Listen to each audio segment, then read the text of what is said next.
Hello everyone, Dr. D. I am your friendly board-certified family practice physician, mother of 4, dog lover, daily yogi, certified personal trainer, integrative medicine lover, and yada yada yada. Today I am here to talk to you about a topic that is near and dear to my heart, and it's why we women sometimes or more oftentimes feel unsupported by other women. Now, if you have any stories to share, I would love to hear them. Feel free to comment below.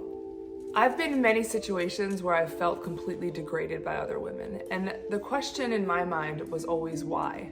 In middle school, I was bullied horribly by other female students. It was to the point where I was afraid and didn't want to go to school every day. We're taught that typically the bullying happens by students who are getting bullied at home by parents or have poor home lives of some sort. But yet we see every day in our society that this continues to happen, even into adulthood. In residency, I was tortured by senior residents. They made me feel like I was a piece of crap for wanting to get out on time when I had a child at home after working a 12 or 13-hour shift. These were females, other females. They would literally leave all of the paperwork for me to do just so that I would have to stay after a 12 or 13-hour shift, oftentimes overnight shifts for hours at a time doing paperwork. I'm not really sure how anybody would think that this was okay. As a team player, it just doesn't seem right. However, somehow it was right to them.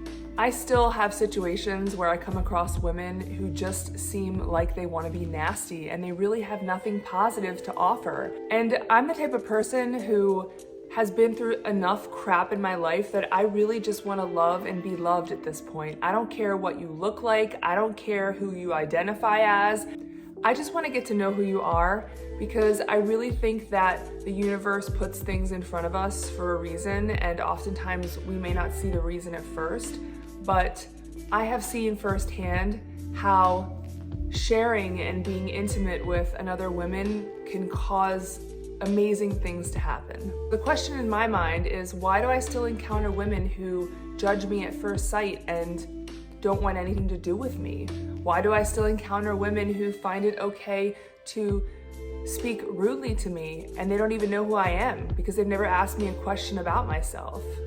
Some people might blame this on unhappiness. And unhappiness might be a valid reason for why someone else is mean to another person. However, I think that a lot of the reason why women don't band together is because of insecurities.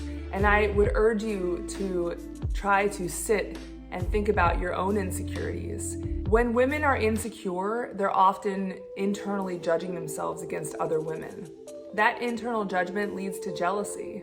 If you are experiencing jealousy and you don't actually realize that you're experiencing jealousy, that would impede you from having a meaningful relationship with another woman because you're constantly going to be judging yourself against them. It's so normal for us to have thoughts of jealousy and judgment. I still have those thoughts occasionally. Yo, Carla, this one's for you. So when I first met Carla, it was at a party at my girlfriend's house, my neighbor down the road. And my neighbor was like, oh my gosh, you're gonna love Carla. She's amazing. And I saw Carla from afar and I was like, oh my gosh, she's tall, she's gorgeous, she exudes confidence. And I think I might have had some initial jealousy. But just the fact that I was able to recognize that jealousy was able to get me out of the jealousy.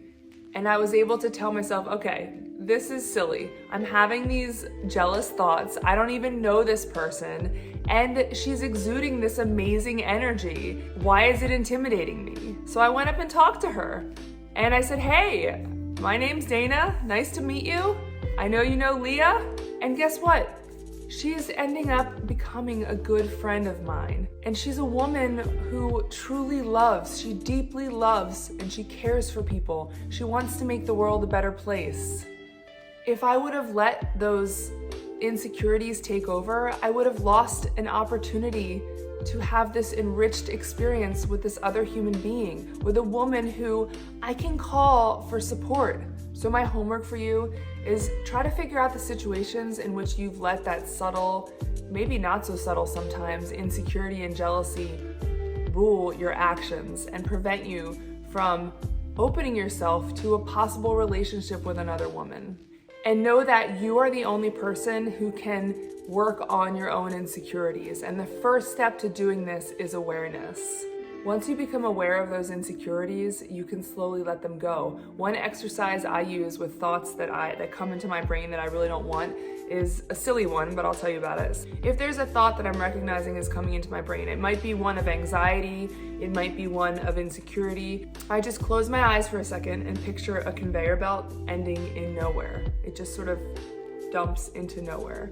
And I just picture myself placing that thought on the conveyor belt, and it slowly rides away from me, and just boop, drops into the middle of nowhere. And the thought might recur, and I just do it again.